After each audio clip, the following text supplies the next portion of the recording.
streaming? Assalamu alaikum, everybody. I'm just going to wait a few minutes for people to log onto the page. And my amazing guests, you are more than welcome to share this live. I don't know if you know the Dope Muslim Woman podcast page, but you're more than welcome to share this live on your personal pages. All right, so that your people can tune in. Do that right now. Okay, Bismillah. We are now live. All right, Bismillah. Alhamdulillah. Assalamu alaikum. Welcome to those that are joining us, logging on. As I always mention, we appreciate you. We definitely appreciate timely folks. Assalamu alaikum. Please make sure that you are sharing the podcast. I used to always say do watch parties, but like watch parties, you can't engage in the dialogue here. So I just say let's share it and be on the feed, on this feed of the Dope Muslim Woman podcast. It's a little bit better to keep the conversation in one place. So I see some watch parties already starting. So just keep in mind the conversations you have in watch parties, we won't be able to engage in. So you may want to be on the live stream, inshallah. Assalamu alaikum. Welcome, everybody. You are logging on.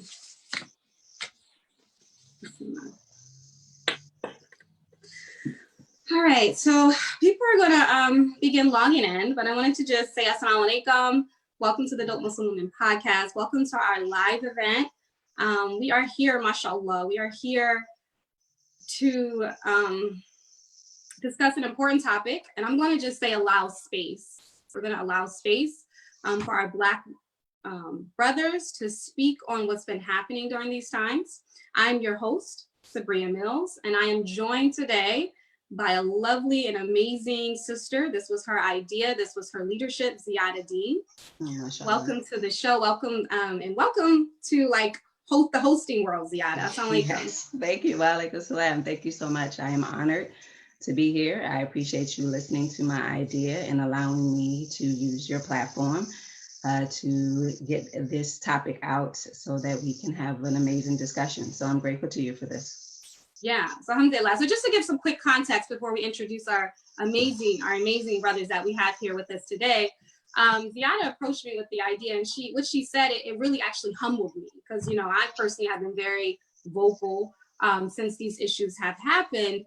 And, you know, this is direct, it's affecting all of us, but it is directly affecting a lot of our brothers, our Black men, and you know, Ziada has a son. I know she's going to speak to that as to how that conversation went and how we even are, how it led to us having this sort of dialogue. But you know, a lot of us, I think as Muslim women, this is just my own personal reflection. I can only speak for myself. Sometimes, you know, needing to check myself about like allowing space for our men to share their own experiences. And I think, you know, sometimes as Black women, we're in the sort of, you know, we sort of have a trend of, you know, kind of like being the first ones on the front lines and all that. And I mean, we do definitely have you guys back, that's for sure.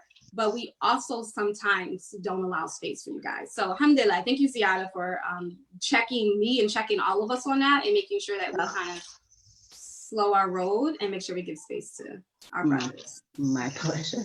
Alhamdulillah. Thank you. Well, thank you. Well, I think you know, like you said, I noticed that during these events, I didn't see a lot of African-American men expressing what they were experiencing or just having a voice to speak.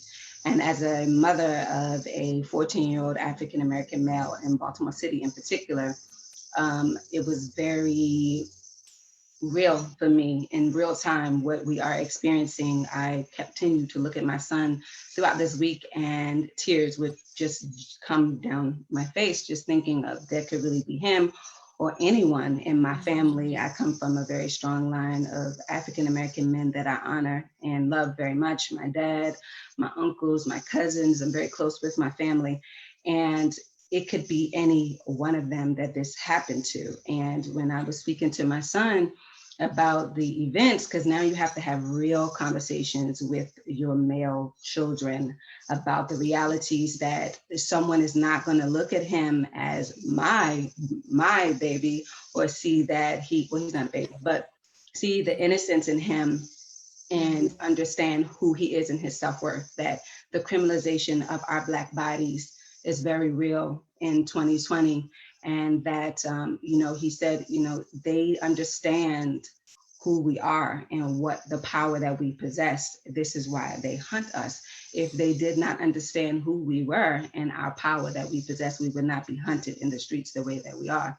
So I wanted to create a space for African American men to be open and to really be able to speak and vocalize how you all have been processing the current events during this week, what it has meant to you, and just to give a voice for African American men in our community, and for them to understand that we as African American women care.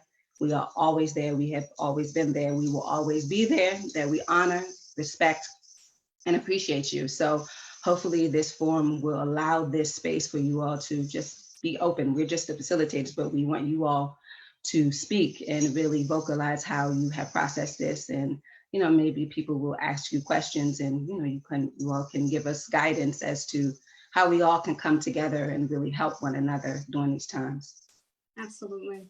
Thank you. Thank you so much, Ziada. So I'm going to get right into introducing our brothers. I do want to just give a quick update. I know we added in our photographer, brother Devin Allen, but he is currently on the ground, like I said, and mashallah, these protests are happening in real time, and he's like really on the ground capturing the story. So unfortunately, he's not able to join us tonight, but we will move forward with our amazing other two guests. I'm going to first start with brother Dawood Walid, mashallah. Most of us in the Black community know him, alhamdulillah. He is a prior imam at 2 different masjids. He is an amazing author. He has a book called Towards Sacred Activism. And I just want to say that I purchased that book from him. He probably doesn't remember, but about a year ago, maybe about a year and a half ago. And mashallah, it's actually something I keep on my bedpost, and I actually use it as a very real tool. So I strongly recommend it. Towards Sacred Activism, it's called. He's also co-authored 2 other books, centering Black narratives around Blackness in Africa and Black Muslim nobles. Brother Dawood will correct me, inshallah. And mashallah, he's lectured at over 100 institutions of higher learning about Islam, interfaith dialogue, social justice. He's been at universities such as Harvard University, DePaul University, in the University of Virgin Islands, mashallah.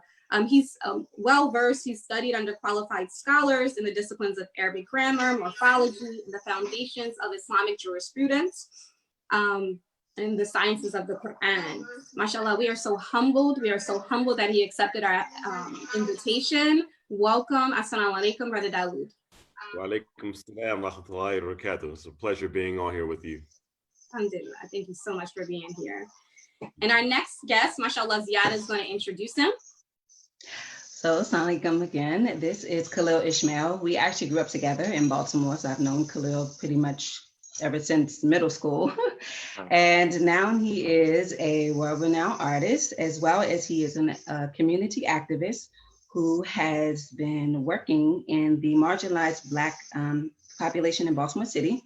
He's also served as a house manager and resident counselor for 5 years at a women's homeless shelter, and currently mentors inner city youth, teaching them how to tell their story using media. He's lectured at major universities such as Princeton, Johns Hopkins, Cornell on various social topics, particularly pertaining to race and justice. We are honored to have you tonight, and we look forward to hearing your voice, in particular about social justice issues, and in particular also how to empower our African-American male youth in the issues with race and being marginalized, in particular in the inner city.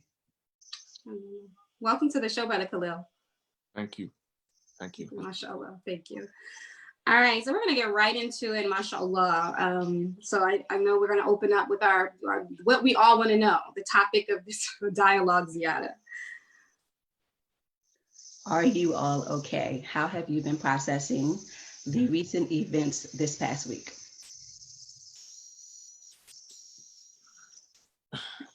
All right, Khalil, you can start. I start? Okay. Alhamdulillah, I'm good. But I have, to be honest, since we're talking about what we're going through, there have been stages. So I have gone through the stage of anxiety. I have gone through the stage of having to kind of get away and meditate and take stock of where I am. Meaning, I remember it was one time I was just going down my timeline, and all of a sudden, I had tears streaming down my eyes for no reason. Didn't realize, so I was having reactions that were involuntary to a certain extent. And the last time I had reactions like this actually was during the Philando Castile situation, which ironically also happened in that area.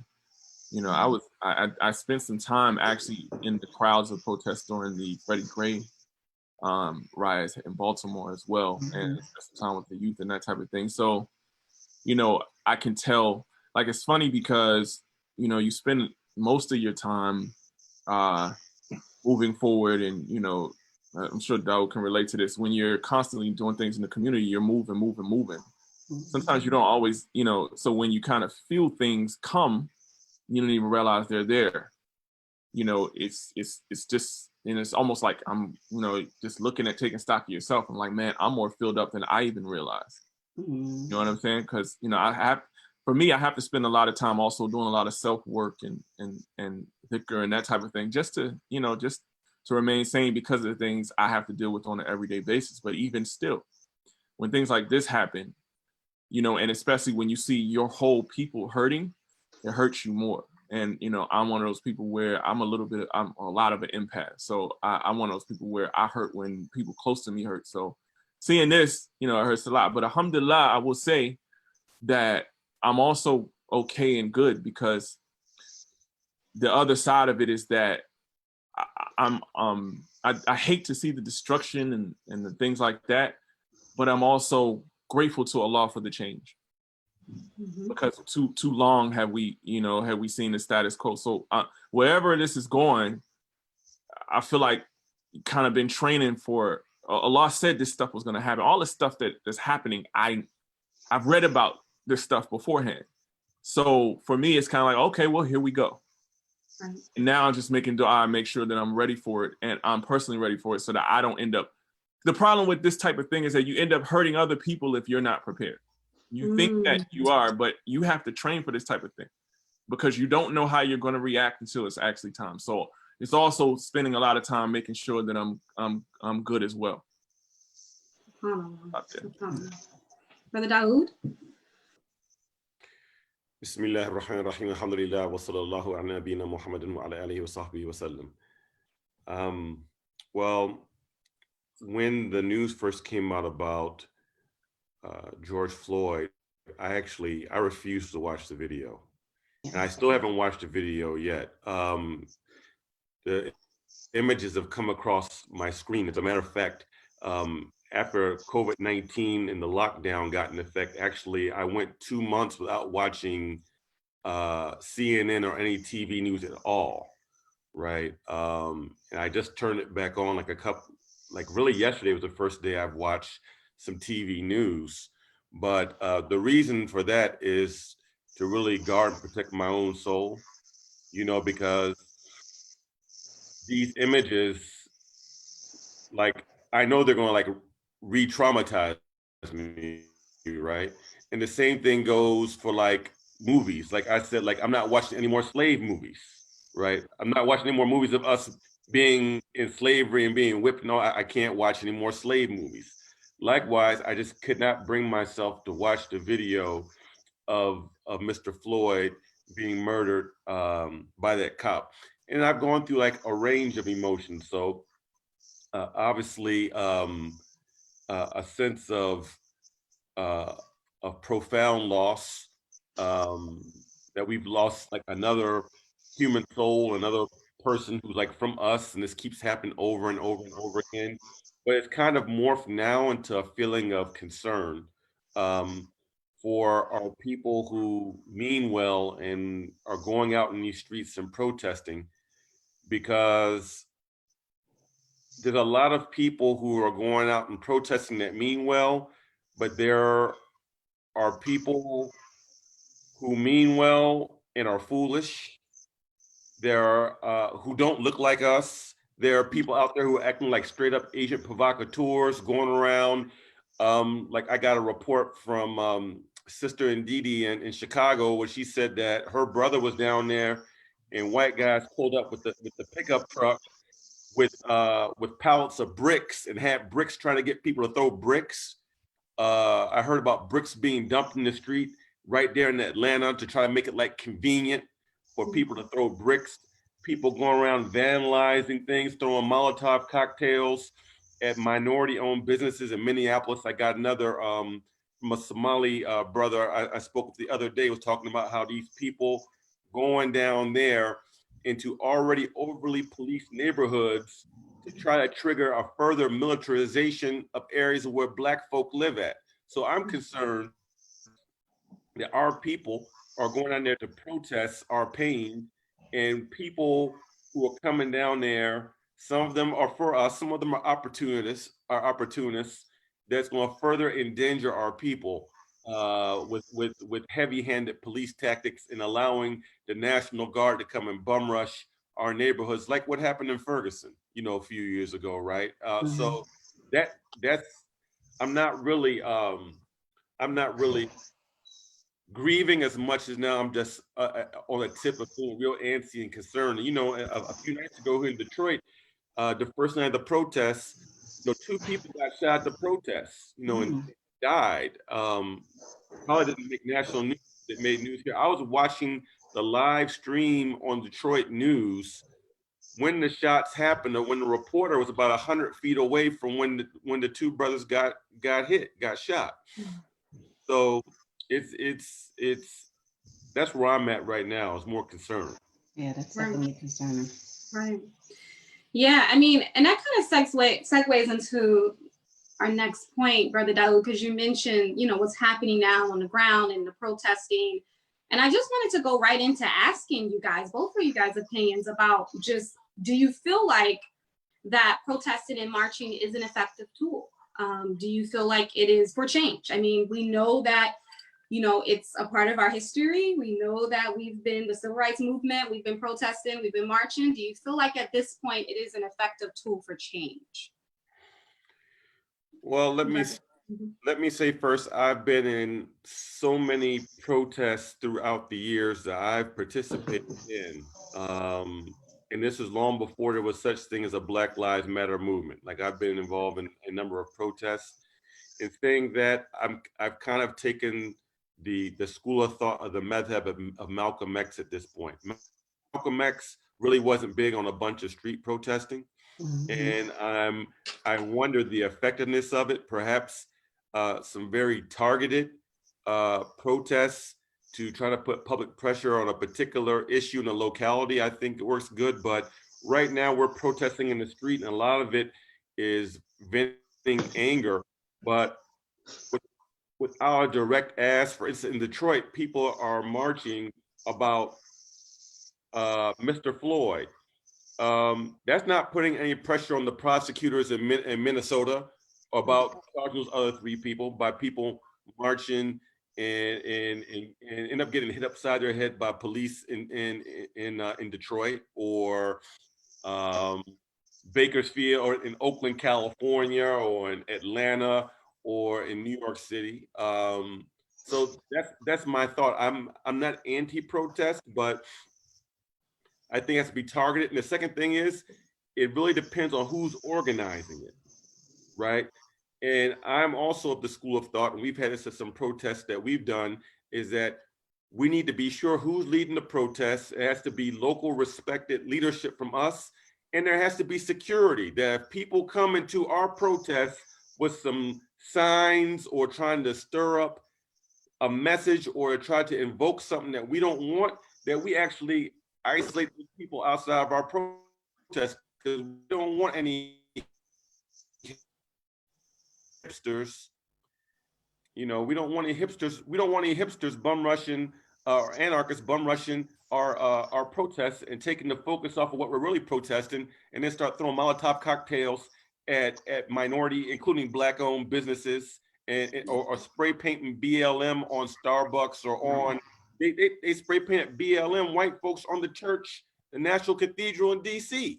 like straight up sabotaging what we're doing. So if we can't control the perimeter of the protests, we end up getting, we're getting sabotaged every day in all these cities with these protests. Yeah, absolutely. And Khalil, your perspective? Yeah, I don't have to add much to what he's saying about the actual effectiveness of the protest. I think he did a really good job with that. I would just say that, you know, one of the things I've, you know, in my studying of, you know, why people do this, I think there's layers in that, you know, I think it comes from a desperation that there's certain people who come from a desperation point where they don't necessarily have the voice, right, to speak and articulate, and they've gone so long without being heard, right, that it comes to a boiling point. Like, I don't think any of these protests, for example, that started, I'm not sure that they were planned. You know, maybe there are a few people who plan here and there, but there's also a lot of people who just, you know, just got out there and just kind of winged it. Yeah. And there's a mix of people who are sincere, and there's a mix of people who, like he said, are agent provocateurs, and it's not a lot of organization. But I liken it to, you know, when I was younger, a lot of times I would, you know, I actually had a more hardened stance towards it. But as I've gotten older, I kind of liken it to people who, you know, it's like people, for example, this concept of black on black crime, right? Where, you know, which is fallacious as far as I'm concerned. It's you know, it's nonsense. Because when you actually look at black people, in every major city that I've ever been in, including my own, and my own has one of the top, for example, murder rates. I think Detroit is right up there with us. Yeah. I see multiple programs of black people protesting, mentorship programs. You don't ever see the news cover them, right? But the protests, see, the difference is that we can speak to our own people. There's no barrier between us and the people who are, you know, who are causing disruption. And we can deal with the nuance of that. I can tell you firsthand with the organizations that I work with that there are kids who at one point they did things on the street that they're not proud of, but now they're the opposite of who they used to be, simply because they had love and we accessed them and we were able to show them another way because they didn't see it. But when you're dealing with a group of people who you can't touch, I liken it to basically like a big picket fence, an electronic fence, right? And they are also perpetrators, and they're doing the killing and the oppressing, and they have the authority to do it, but you can't even get close to them. And they're denying everything that you say, right? This stuff has been going on. I saw something that he did something earlier. This stuff hasn't stopped since before I was born. Absolutely. It has continued, and the only difference is that we have cameras on our person now.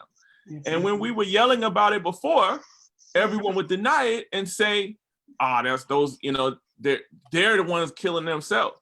But the truth is that I don't see groups of police with mentorships programs for other police, not at least on a wide scale level, where they are saying we're going to stop blue violence.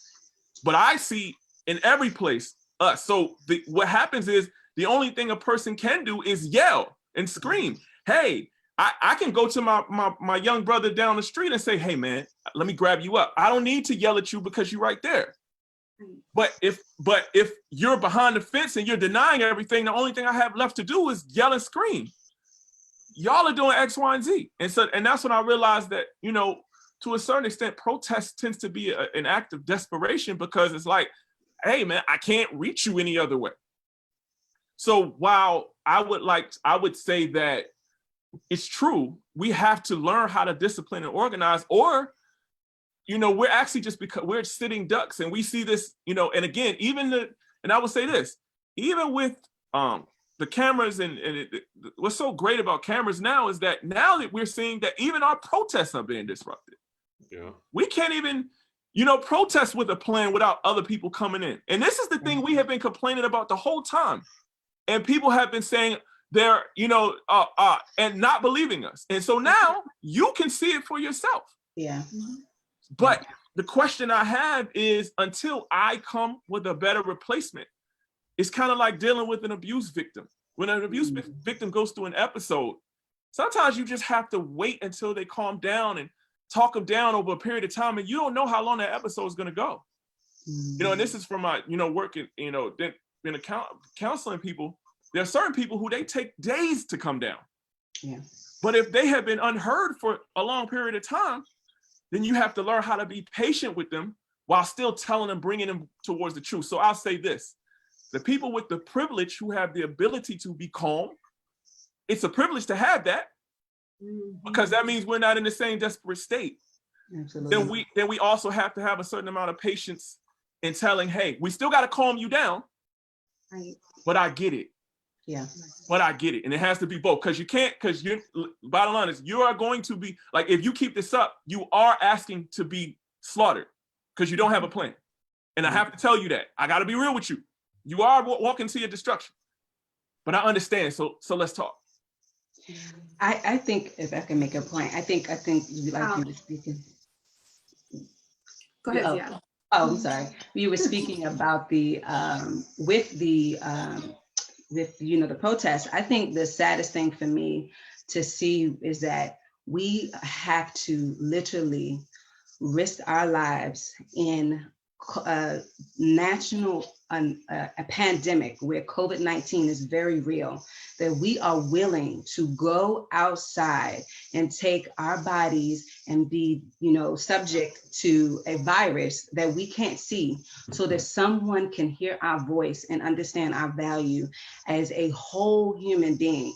That to me really, when I saw those posts about that we are literally risking our lives, because we are, as African Americans, are the ones that are dying at a very disproportionate rate with COVID-19. But because I think the events that led up to it with Breonna Taylor and Ahmaud Arbery, and then we see George Floyd, the rage that, because I think, like, when some of my friends were speaking, we were like, well, what is really making us finally at this point? And when we look at the Freddie Gray that happened in Baltimore City, that was literally 5 years ago. And here we are again, 5 years later, speaking about police brutality, and that someone needs to see us as a human being.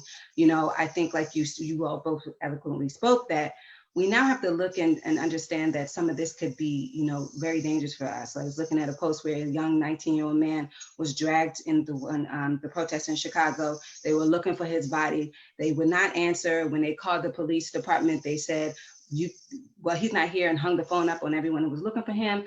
They knocked him out unconscious. They pulled him. You could see them pulling him across the street. The young man was unconscious and did not know where he was. And you, as a mother, again, I can imagine if my son becomes older and leaving, the same leadership as his mother and his grandparents who were in, the civil rights movement and things of that nature, wanting to have his voice heard, and then you can't find your child, So I think, like you all spoke, that there's definitely leadership and things of that nature. But now I've never seen it on this level where people are interrupting our protests like this, the way they're sabotaging it, because I really believe that they understand now we are really galvanizing together, and some change is definitely, we're demanding that this is no longer happening. I read where in Anne Arundel County here in Maryland, they recently passed a law to say that racism now is they're trying to make it where it's against the law. There's a social issue, but now they want to get legislation together so that it would be enacted in the law. So that's a forward movement, and that I'm seeing a lot of the major corporations release statements, because we are, as African Americans, we spend $1 billion in this economics, so they understand that their money is going to be affected. So just wanted to point that out. Yeah. Thank you for that, Ziada. Mm-hmm. So yeah, I wanted to just kind of bridge this conversation. I mean, I appreciate that perspective. I really appreciate that perspective, because I feel like, mashallah, there is a perspective that we can take, which is a place of privilege in reference to these protests. And far as just like, oh my gosh, they're out of control. Like I said, I think reactionary folks they're necessary. They're part of a conscious struggle. They're necessary, right? But you just have to have those of us that are awakened and enlightened, mashallah, those that are criticizing them, to kind of come in and guide our people, right? we guide our people. We love on our people. So I appreciate that. So I know we want to pivot into the next conversation, and this was going to be targeted to our youth and some guidance for that. So Ziada, you want to go ahead and speak to that? Sure. In the age of the desensitization of police violence and brutality against Black men, our young Black men are being deeply impacted by these images. What are some ways we can guide and advise them during this time? You want to go, or you want? Yeah, Khalil or Dawood, whomever. All right, so this is where a lot of what we've actually been doing for a while, actually since the Freddie Gray riots and before. And I would like to say that even during the Freddie Gray, speaking of what you were saying, there were provocateurs, including how it got started. When the kids, reported that when they were trying to go home, the day that the riots occurred, that the police wouldn't allow them. That's right. They stood in front of them. They made they stood in front of the subways and things where they normally go home. And so they ended up, it put them in a place of fight or flight. Yeah. So now you have this combined with the fact that they're already on tilt. And if you talk to most kids where we actually help, they have to deal with being bothered every day. We talk a lot about, we actually react to the death, but it's the subtle oppression that leads to this, right? And the kids are dealing with the fact that they become desensitized to the fact that every other day, if I'm walking down the street, I'm going to hear, or I might get somebody just stop and dehumanize me by saying, what are you doing? Where are you going? You could just be walking to the store to get your parents some medicine, right? And so for a lot of the youth, when we talk to them, the first thing we have to do is bring them down, and they say, well, where are you going to go when all this stuff is gone? Because I still got to deal with this. I still got to walk down the street where I am. And where I am, police counted with impunity. That's the way they check us, is they dehumanize us, Yeah. And I'm using my vernacular. They say it in another way, if you get my drift, right? And so I would say that we have to make sure that the youth around us, to speak to what you're saying, and you can, depending on who you are, because, everyone has a different space. Like, not everyone necessarily connects with the youth. Some people, they think that they're talking to them and trying to relate, and they end up pushing them away because they just don't relate. So in that case, maybe you're a person who needs to support an organization. Everybody can't do the same thing, but everybody probably needs to be a part of, how do I impact this? So the people who are who are helping with the youth, they need help, such as resources. Wherever you are, I bet you, especially young Black youth, there are organizations already that are doing the work, right? Get with them and figure out where you can play a part, right? The youth, as for the youth, one of the things that I particularly do that I've seen help is we help them express. So the reason why they are often pent up is because they don't ever get a chance to be heard. Yeah.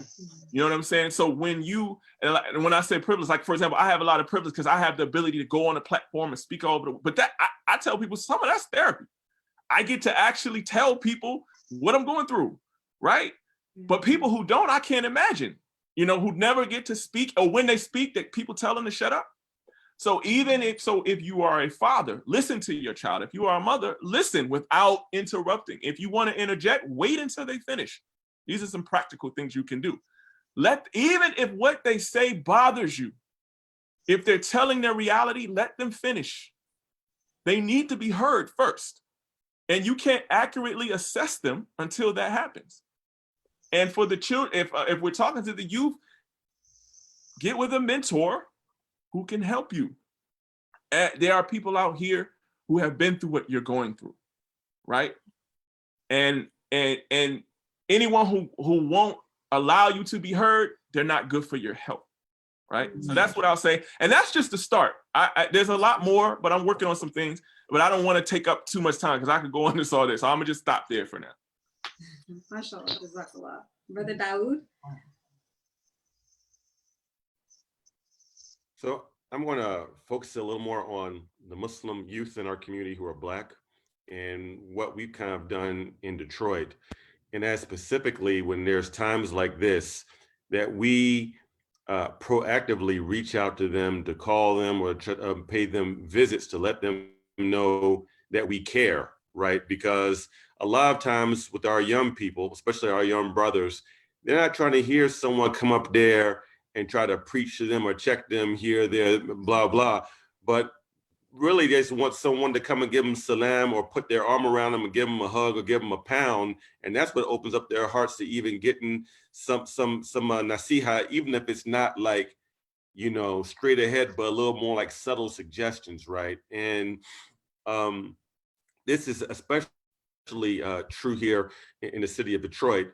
And we've had a number of issues in our community where we've had, besides the police brutality takes against Black bodies in particular, we've had issues of Muslim brothers that have been killed by law enforcement. We had one last year, and brother at Masjid al-Haq, who was shot 21 times in his own home. The day after he got married, he was shot by the Detroit Police Department. And what makes it so bad was he was an eye and ear witness almost 10 years before, when Imam Luqman Abdullah was shot 21 times by the FBI in Dearborn. And, you know, so it's an issue of when people were little kids and they know about 3 or 4 brothers in the community or in the same Jama'ah who've been murked by the Fed or either by the Detroit police, right? So it's this re-traumatization. So when we see things like this going down, it's like we kind of like try to proactively just call and say, hey, you, Assalamu alaikum, you all right? You okay? You need anything? I got you. You all right? You know, or ask them like, you know, what's on your mind? You know, so that's kind of like some of the things that, you know, that we try to check up on some of these young people. SubhanAllah. You know, it's really powerful because they're watching, and you know, generational trauma piece is really important. You know, I work in high schools with students at risk. I work with children of trauma, and you know, it's funny, I was just speaking of this earlier today, how, you know, a lot of people say, Sabria, you can't help those folks, right? Like I don't even know why, you know, because it's, you know, you do have to go in there with your combat boots on, but it's like, it's amazing. You know, everybody thinks like, you just a young sister, you don't need to be there. But it's like, subhanAllah, like they respond so well to just simply being loved on. Like they respond so well to simply being loved on. Like it's really that simple. You don't have to fight them. You don't have to discipline them. Like you just love on them and you break down their barriers. So subhanAllah, I think those approaches are really amazing. I wanted to just kind of go into a conversation that's been, I'm sure, that's been heavily in the Muslim circles right now. I know I'm personally inundated with emails and calls, and, you know, mashallah, just because I simply have a platform, and I know for a fact that you guys are as well. Just in regards to increasing the dialogue with our non-Black Muslim community members from the immigrant Muslim community and such. And they want to begin to address the issues of racism within the communities. And, you know, I've personally been torn. You know, I've personally been torn with these conversations because I kind of feel like, you know, as Black people, we're, like Khalil mentioned earlier, we kind of have to, those of us that are enlightened, that kind of know how to organize and kind of maybe move, we kind of have to focus on our people right now. Like we kind of can't stop and try to tell other communities how to not be racist. And I mean that with love and respect. I would love to hear your perspectives, but like we really need to pull our people in. We're not here to criticize them. We are here, like I said, to love on them and to kind of move them to the right direction, because this, like I said, this is good if they move in the right direction. But that's kind of my stance in the conversations I've been having, at least right now. But I would love to hear, what are some ways that you feel like we can begin to bridge these conversations with non-Black Muslim community members and just begin to kind of heal some of the implicit and explicit racism in our communities? And that's a big one. Go ahead, yeah, brother. Go ahead, bro. You don't ask that one yet, huh, Khalil? Well, Brother Dawood, you're up.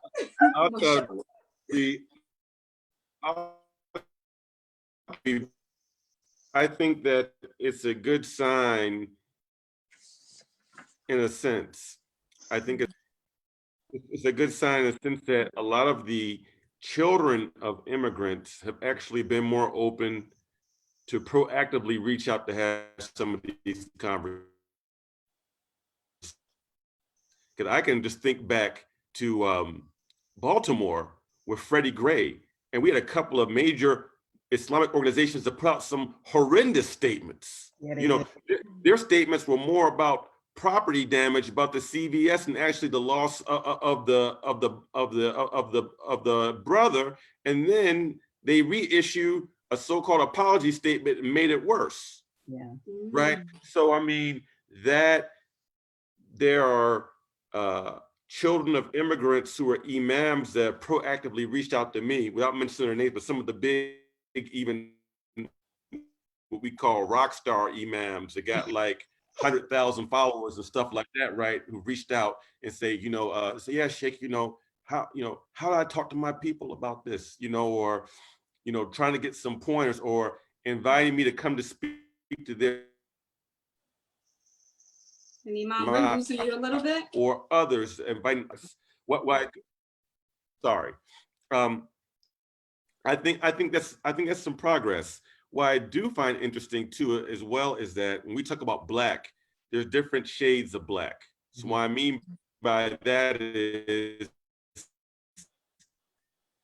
I see a lot of children of immigrants who are Somalis and West Africans who are saying that they're Black, which they are Black, but they're not African American, right? So they have their own traumas from immigrant communities, Yeah. but not here.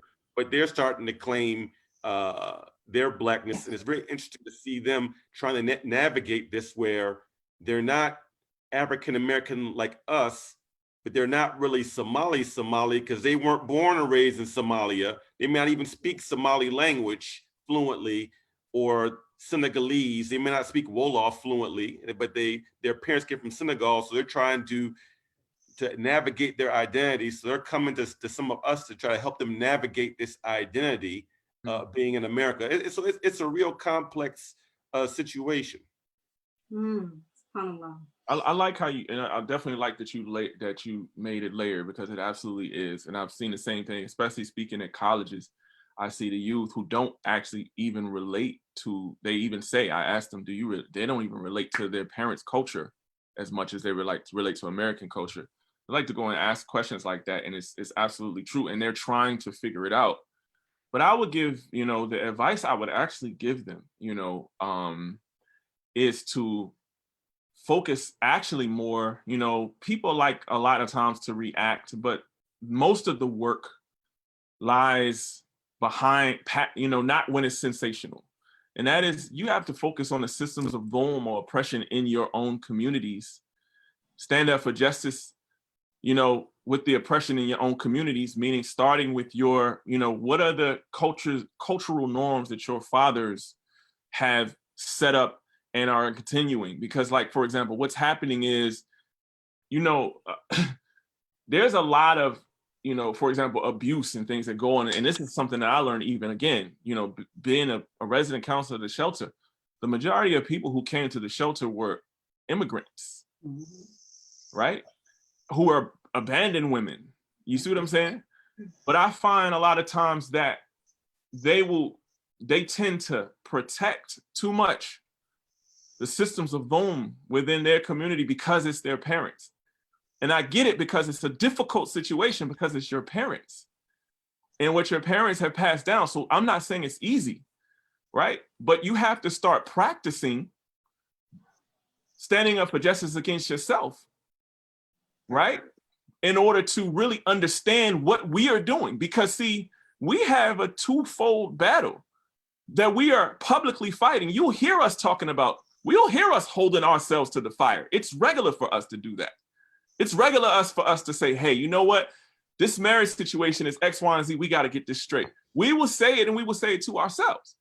But I find that often, it's a lot easier for others to focus on the problems. And then what happens is, I notice that when they critique us, they tend to critique us by our flaws as if they don't have any. And that's the result of not focusing on those systems of dhulm themselves. So they think they're doing a good thing, but no, like actually, you're not going to be able to understand the depth of our struggle because you actually have to take it on yourself. And as you start to take it on, you will start to understand, okay, now I can get, I can get that.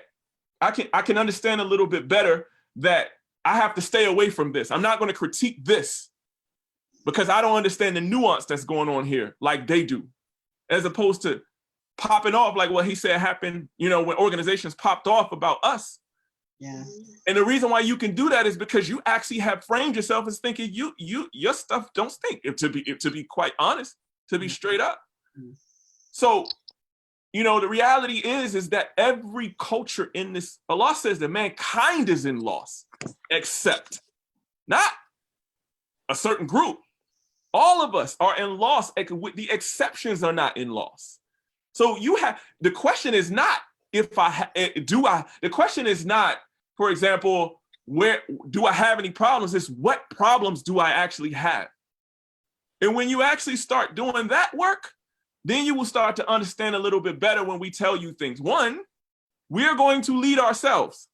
So when you see us doing things that you don't understand, because you don't understand the nuance, stay out of it, right? Because we've been dealing with this for X, Y, and Z, and there's a reason why we're dealing with it this way. Absolutely. Right? But Allah has promised also that there will be evil on this earth until the day of judgment, right? So this is a thing where we're managing. And if you ever get to the point where you think you don't have to manage evil within yourself, when you're way behind us, to be honest.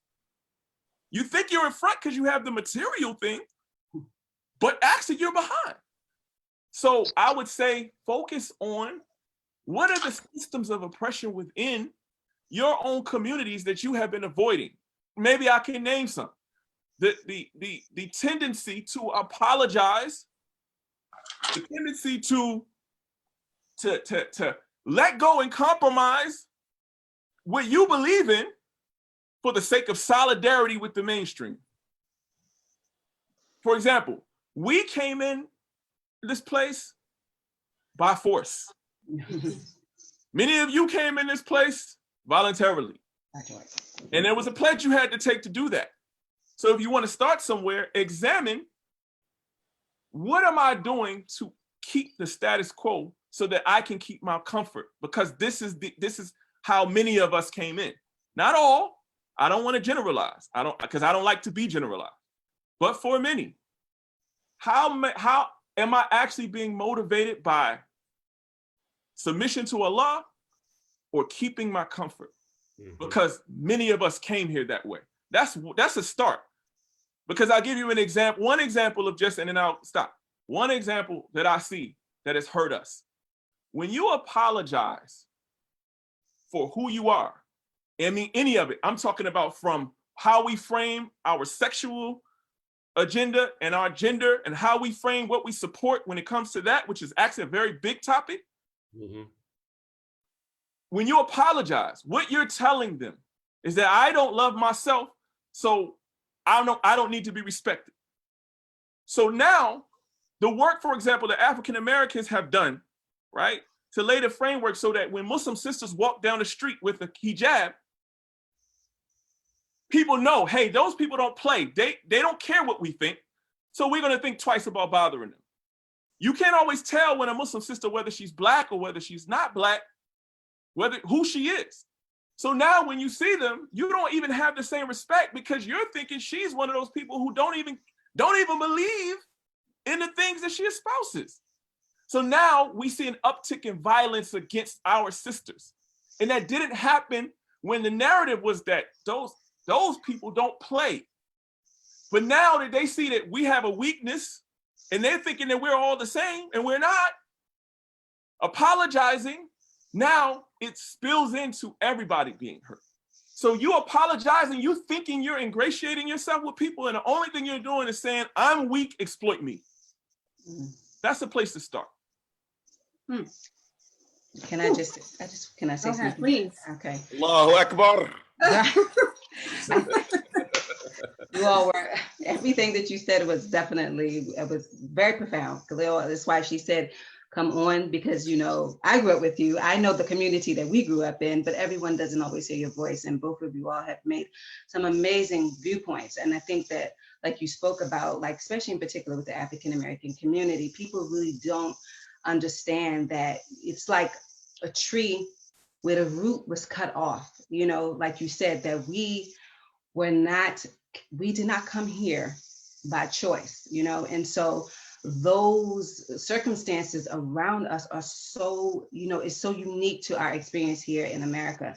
And it's something that, like you said, if they look at themselves and really understand the systematic racism in which they have in their own countries with the caste system and things of that nature, you can never, ever understand someone else's plight until you, like you said, Khalil, look within inside yourself and really understand how racist your society really is. Therefore, when you come into someone else's society, you already have these preconceived notions of people who are of a darker hue than you.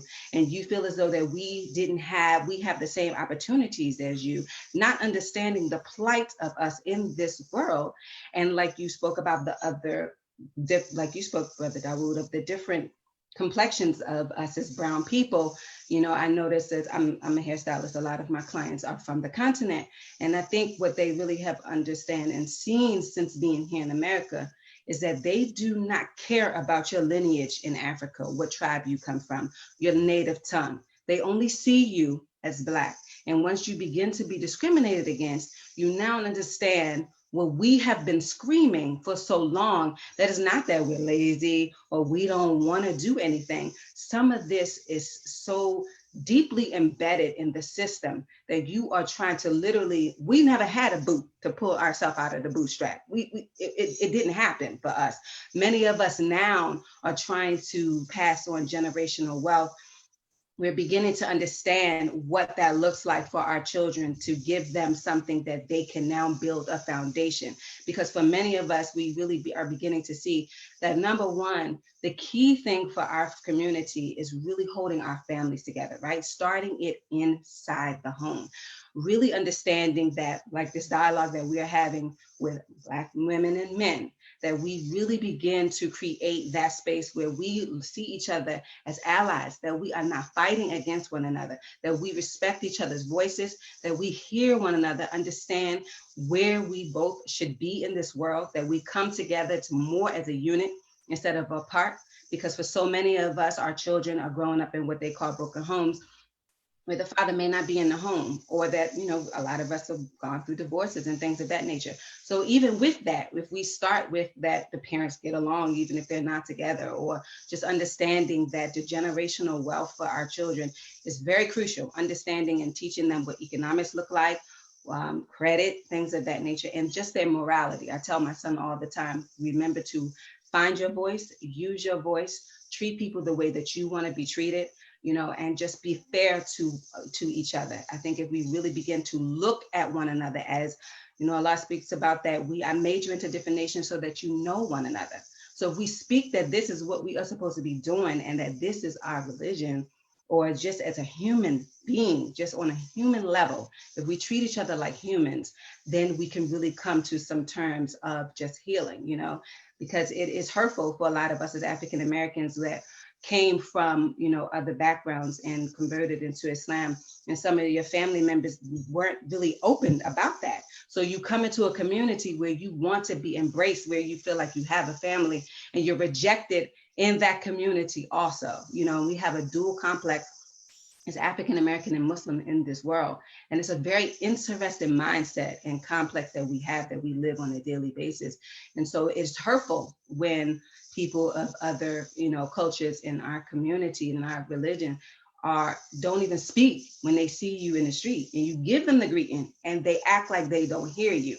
That is really an illness that really needs to be, like Allah said, if one part of you is diseased, then the whole body is diseased. And if we really understand to cure what Allah says about our heart, manifestation of our intentions start in our heart. And if we purify our heart, many of these diseases will change. MashaAllah, MashaAllah. Thank you so much, Ziada. I really, you know, we're coming to the end of this, but I think the most important question that we need to leave on our brother's shoulders is, you know, why we even have you here today is how we can best support you. So we're here as Muslim women. We appreciate hearing your perspective. That's the starting place. But we want to know how we can best support our brothers as sisters. Sorry. We want to know how we can best support our brothers. So please share with us some advice to Muslim women, how we can support our men during this time.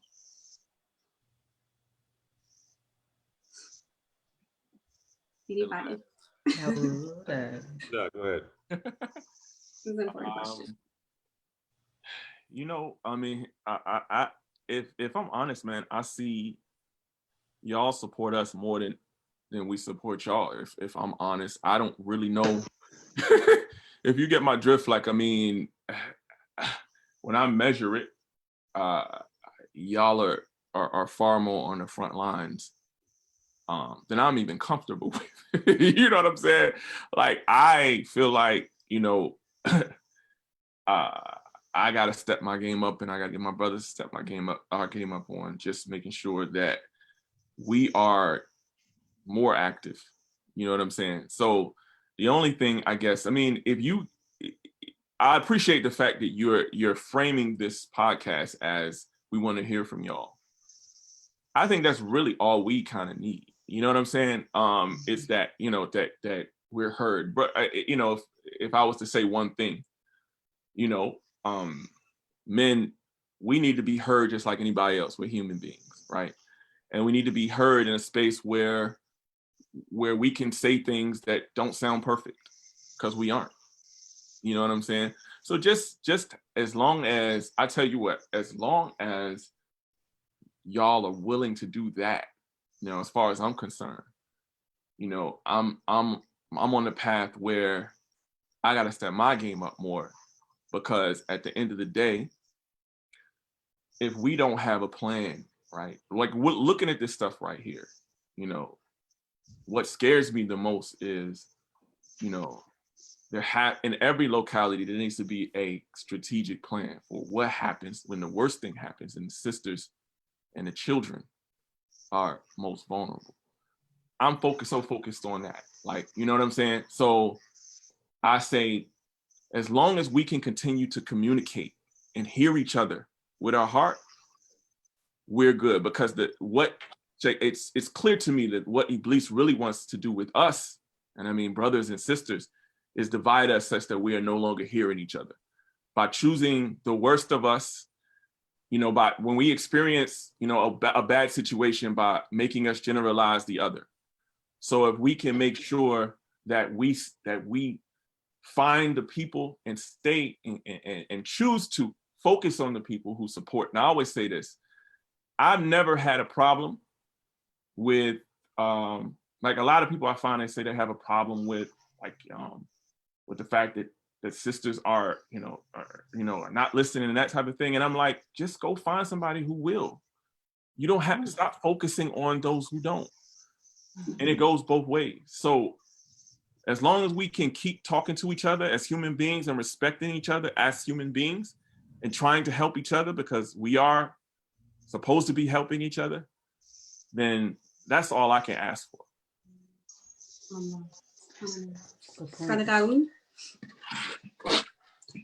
I don't have really much else to add on. I would just say to our sisters that if you have it within inside of yourself, or the capacity to keep on doing it, is that some of our brothers just need a little cheerleading, right? And what I'm saying by that is, like, you know, I played football in middle school, high school, and 1 year undergrad. And there's a reason why in basketball teams and football teams, there's cheerleaders on the side. It's not just for the people in the crowd. Is that something for the player, especially if the player is I'm gonna keep it real, especially if he's like looking at one of the sisters over there, one of the cheerleaders, that's motivation for him to straighten his back up and put a little more oomph in it, right? So sometimes our brothers just need to, like, go ahead on, Akhi, go ahead, soldier, do it. That brother's gonna straighten up. He gonna work harder to be a provider. He's gonna work hard to stand up to do what he's supposed to do if he gets a little cheerleading. And I'm saying halal cheerleading, obviously, right? But That's what I would say. Cheerlead some of these brothers. We got some good brothers out here. Just need a little cheerleading to get through some of these difficult moments right here. Cheer them on. Okay, we hear you, brother. Mashallah. Mashallah, we hear you. Mashallah. SubhanAllah. So mashallah, we have reached the end of this podcast. I did put out there if anybody has any questions before we get our brothers off. Please feel free to drop them into the comments. But I don't see any as of yet. But I did want to just take a moment, share some space at first, thanking my lovely co-host Ziada Dean. You really brought an amazing perspective. Thank you for your leadership. I honor you, I respect you, and you're right. It starts, and even, you know, we have to heal these bonds and these things amongst each other. So woman to woman, brother to brother, sister to brother. So I appreciate you. I just want you to know that. Well, I thank you, and I definitely honor you. And I tell you this all the time, that you have an amazing platform. And I really want you to understand and own the power that you have with this platform. You have had some amazing guests, and you are doing amazing work in the community, and you are truly a light for the community. And I'm just a reflection of my sisters. And for the brothers, I really appreciate you coming and your words, and just, you know, that I pray that this continues healing throughout the community, and just that we find some resources. I think you were going to speak about that, right, Sabria? There's resources. And yeah, I am going to mention a resource, but I did want to just pose one quick question. Brothers, is that okay? Yeah. Okay. So a brother is asking, I actually think it's a good question because we're seeing a lot of this on social media. Can the brothers share some advice on how to manage disagreements with other Black Muslims about how to deal with the challenges we currently face? So there's a lot of disagreement about what we should be doing and a lot of criticism. How should we deal with our other Black counterparts? That is a good question. And I would say, the Quran mentions sabr so much, and sabr is not just patience. Patience is a part of it, but sabr is also, I like to actually say, it's probably more discipline than it is patience. And that means that you have to understand that every one of your brothers and sisters, especially the world, especially that we live in, especially in this particular space, and we're talking about Western societies, I'm just going to speak about our land. Most of your brothers and sisters also have issues that they're going through outside of this platform or the platforms that you're speaking to them in and on. You know, family things that are happening, disagreements with wife, stress, children, especially during this time because of the pandemic as well. So there's a high stress level, right? Mm-hmm. And the one thing, when you start to understand how stress works and how mental health works, then sometimes some people are actually already on tilt. So one of the things that bothers me, and I'll just speak about this one point, because a lot of people don't know what they're doing. Be careful to tell people how they are supposed to react, or if they're supposed to even say something or not say something. Some people's quiet is the best solution. And I say, for example, if you are actually on tilt and you're going through an anxiety or an episode, for you to say something at that particular time, or you're triggered, for you to say something at a particular time would be bad, because you actually need to slow yourself, silence yourself, and discipline yourself until you can get to the point where you get yourself together. Because even though, and I think when we understand in our religion, for example, what the prophet says, do not be angry, but it doesn't mean don't have anger. It really means don't allow anger to lead you. When anger leads you, you actually end up perpetuating a cycle of hurt. They say the phrase, hurt people hurt people. Mm-hmm. So different people are managing their stress in different ways, right? So some people, they are not articulate. They understand that I might say something, people are telling me to say something, but what I might say actually might hurt the cause. They understand that. Don't force that. What's happening now is we have to understand the reality that we are all individuals, and most people are kind of flying without even leadership. And in that case, there's no pledges taken. There are no agreements or treaties about what to say and what not to say, and there are no guidelines. And therefore, what we're doing, we're saying we're actually saying you need to be more like me. But you might be you because you're gifted with the privilege of having that type of calmness. The next person might have to be somebody totally different. So I would say before you tell people what to do, especially if you don't lead them and you don't have y'all don't actually have any agreement, is ask them, what do you need? What do you need and what's going on with you and how are you doing? Right? And if you don't agree with them, right? If you don't agree with them, if you see them on tilt, understand they might be having an episode and they might not even be in their right mind. And if you know how to deal with people who are not in their right mind, you can't logic at that point. You have to really just kind of, okay, I see where you are. You know what I'm saying? Let me back off. So it really actually takes sabr, which means discipline and patience and listening and learning and being and assessing and also understanding that you're not going to be perfect. That I'll leave it at that, because there's also something to be said for people who are actually purposely and intentionally being evil. But maybe Daoud can get into that. This is the hard part. Okay, well, in terms of going on and disagreements between Muslims, that especially at a time like this, when tensions are high, there's one ayah of the Quran that is the most comprehensive in dealing with contention between people during difficult times, and that's Surah Al-Ahraf, the 199th ayah of the Quran. It's the 7th chapter of the Quran, and there's 3 commands that Allah Azza wa Jalla gives and how to deal with these issues. The first command is Khudul Af, is take the pardoning. That's the first command. So we as Muslim brothers and sisters, unless proven otherwise during a track record and statements, we should have husnul dhan, or a good opinion. We shouldn't try to judge that the other person has a bad intention, right? And also in this exercise of pardoning them is also a self-reflection that we too could be wrong, and we have been wrong, right? So this is the first thing. We should be generous in pardoning our brother or our sister, even when we disagree, with the realization that we might find out later that we may change our position.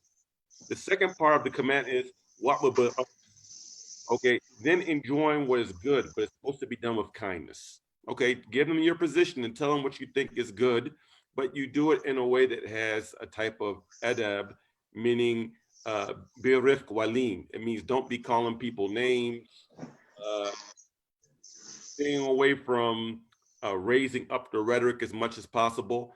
But then the third part of the command is if the person starts getting hostile, getting belligerent, or starts insulting, then the third command is wa'adrat al-jahilin, means avoid or disengage from ignoramuses, right? So this is the step. This is 3 commands in one short ayah of the Quran, which is the most comprehensive ayah of what's called makarim al-akhlaq, of noble traits of character in dealing with disagreement. This one ayah, I was talking to Imam Zayd Shakir this morning about this very thing, may Allah preserve him. He said, if we as a community could perfect just this one ayah of the Quran, the issues between the Muslims, brothers and sisters, would be so much better, and we could help build community life so much better amongst ourselves if we could just practice this one ayah of Quran.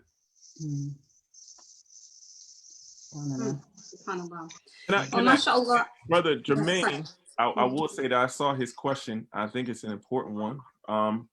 He asked, what if their rhetoric is so consistent and arrogant? And the reason why I do want to speak to this is because sometimes when you're dealing with people who are in authority, you are made to believe that you have to listen to consistent arrogance, and it actually ends up having the effect of abuse, right?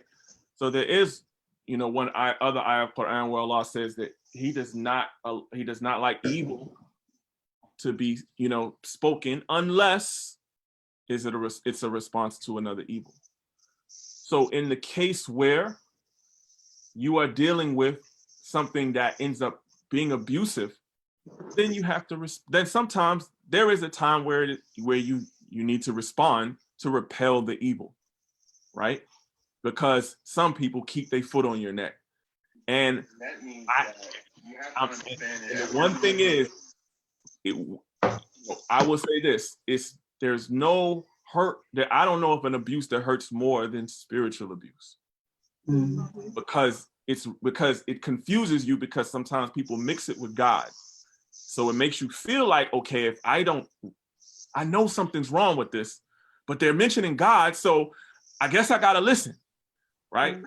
So if somebody then doesn't come and correct that and say that's wrong, then that abuse can literally lead people to leaving the faith, or thinking that the faith does not actually speak for people who are marginalized and that type of thing. So I would tell Jermaine that there's a point where, and this is also where you have to also do a lot of self-work and prayer and dua, because when you have to take that stand, you have to make sure that you're just, right? And there's a level of this where you're not always going to get it right, but standing up against that type of abuse is something that also needs to happen to preserve and to protect your soul and your faith. And just to add on something, I agree 100% what he said in relationship to that, but just to add on something very specific relating to that ayah is also very specifically talking about that women have the right to voice their opinion when their husbands are oppressing them or abusing them. And so I want to mention that as well, because that's the context of the revelation of that ayah in particular. So we all, as men and women, we can raise our voices when there's a person in a position of authority or power over us having abusive type of behavior. So it could be wherever, right? But it is also, Allah Azza wa Jal is giving very specific instruction to women. You don't have to sit back and take that stuff if your old man is beating you up, or beating you up rhetorically too, right? Beating you up with his words, not just his fists, right? So we have to. I just wanted to add on to what brother said. That's great. Yeah, that's super important. It even makes it more profound, mashallah. Yes, absolutely. Thank you for adding that. Yeah, that was great. That was great. Thank you so much. And I know, like I said, we have to wrap up. We went a little bit over time. So I want to thank you guys for the discussion. I want to thank you guys for being here. I want to have a personal thanks to Brother Khalil and Brother Daoud. I am super humbled to have you on the podcast and just to hear your perspective. It was really extremely enlightening for me. For all of the guests, I wanted to just mention a final resource. MashaAllah, we collaborated with Black Men Heal. They're based out of Philadelphia, but they are a pretty well-known organization. One of the founders, she's a Muslim sister from Philadelphia, and she provides free therapy support services for Black men in particular. And they're very targeted with their approach with Black men. And so it's a really awesome campaign. They have a Launch Good campaign. People can support them by going to Cash App, $BMH Black Men Heal, if you want to go ahead and financially support them, or look them up online at blackmenheal.org. It's an awesome and amazing resource. And I just wanted to put that out there since Brother Khalil mentioned being heard as another resource for the community. So thank you again. Ziada, did you have any final words? Thank you. No, just thank you so much. I am so grateful that Daoud, you didn't even know who I was, and you accepted the invitation. So I'm humbled. I'm thankful. And Khalil, we go way back from childhood. So I'm grateful that you also accepted it, and more importantly, Sabria, that you took my idea that I asked of you and allowed me to use your platform. So I'm humbled. I'm very grateful to you all for this evening. It was a great discussion. I pray that everyone walks away from this conversation feeling some sense of empowerment, that we have some tools that we have listed for the Black Men Heal, because it's very important to get therapy during this time. Therapy is very important for our healing. And I pray that for all of us, that we continue to stay protected, healthy during this pandemic. May we pay attention to our bodies, may we pay attention to our mind and our spirit, and may we continue to be gentle to one another and to ourselves. And I mean, Jazakallah khairan. Assalamu alaikum, and thank you so much. And we'll catch you on the next live episode of the Dope Muslim Woman podcast. Wa alaikum salam. Assalamualaikum. Thank you, Errol. Thank you guys. And you know, I always joke at the end of my podcast, like I never know how to stop streaming. So Let us know.